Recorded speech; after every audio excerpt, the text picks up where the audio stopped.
आज हम पढ़ते हैं नदी द्वारा निर्मित स्थलाकृतियाँ। कोई नदी अपनी सहायक नदियों समेत जिस क्षेत्र का जल लेकर आगे बढ़ती है वह स्थान प्रवाह क्षेत्र या नदी द्रोणी या जल ग्रहण क्षेत्र कहलाता है। एक नदी द्रोणी दूसरी नदी द्रोणी से जिस उच्च भूमि द्वारा अलग होती है उसे जल विभाजक कहते हैं। उदाहरण के लिए उत्तर में अरावली पर्वत श्रेणी और उसके उत्तर की उच्च भूमि सिंधु व गंगा द्रोणियों को अलग करने के कारण जल विभाजक का कार्य करती है।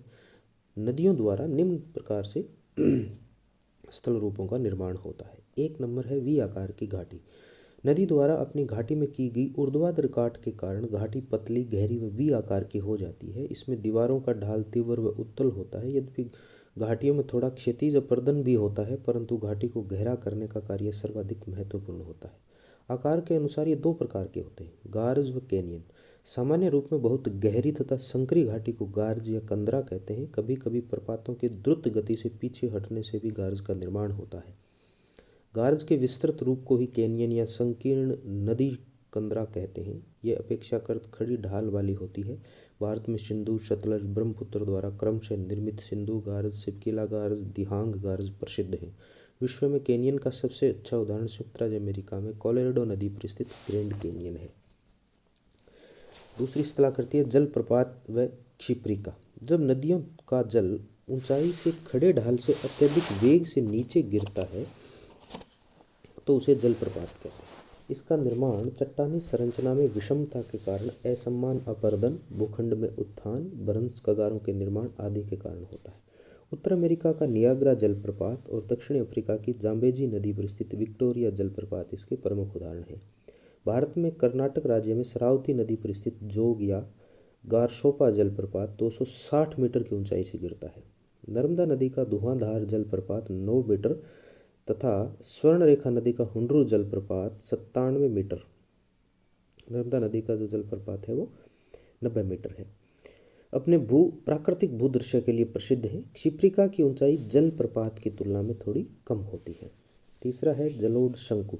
जब नदियां पर्वतीय भाग से निकलकर समतल प्रदेश में प्रवेश करती हैं तो चट्टानों के बड़े बड़े अवसाद पीछे छूट जाते हैं तथा उनसे बनी आकृतियां जलोढ़ शंकु कहलाती हैं।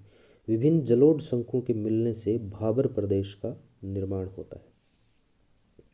चौथा है जलोढ़ पंख। पर्वतीय भागों से निकलने के क्रम में नदियों के अवसाद दूर दूर तक फैल जाते हैं, अतः इनसे पंखनुमा मैदान का निर्माण होता है जिसे जलोढ़ पंख कहते हैं। अनेक जलोढ़ पंखों के मिलने से गिरिपद मैदान या तराई प्रदेश का निर्माण होता है। पांचवा है नदी विसर्ग। मैदानी क्षेत्रों में नदी की धारा दाएं बाएं बल खाती हुई प्रवाहित होती है और विसर्ग बनाती है। इसे विसर्ग एस आकार की होते हैं। नदियों का ऐसा घूमना अधिक अवसादी बोझ के कारण होता है। छठा है गोखुर झील। जब नदियां अपने विसर्ग को त्याग कर सीधा रास्ता पकड़ लेती हैं तब नदी का अवशिष्ट भाग गोखुर झील या छाड़न झील कहलाता है। सातवां है तटबंध। आगे बढ़ने के दौरान नदियां अपर्दन के साथ साथ बड़े बड़े अवसादों का किनारों पर निक्षेपण भी करती हैं जिससे किनारों पर बांधनुमा आकृति का निर्माण हो जाता है। इसे प्राकृतिक तटबंध कहते हैं। आठवीं स्थलाकृति है बाढ़ का मैदान। जब नदी की परिवहन शक्ति बहुत कम हो जाती है तो अत्यधिक अवसादों का निक्षेपण करने लगती है। फलस्वरूप अपने तल पर ही अवसादों का निक्षेपण करने के कारण उसकी धारा तक अवरुद्ध हो जाती है और उसका जल आसपास के मैदानों में फैल जाता है। इस समतल व चौरस मैदान को बाढ़ का मैदान कहा जाता है।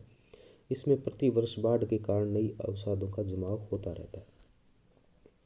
नौवां है डेल्टा। निम्नवर्ती मैदानों में ढाल की न्यूनता व अवसादों की अधिकता के कारण नदी की परिवहन शक्ति कम होने लगती है व अवसादों का जमाव करने लगती है। इसे डेल्टा नुमा आकृति बन जाती है।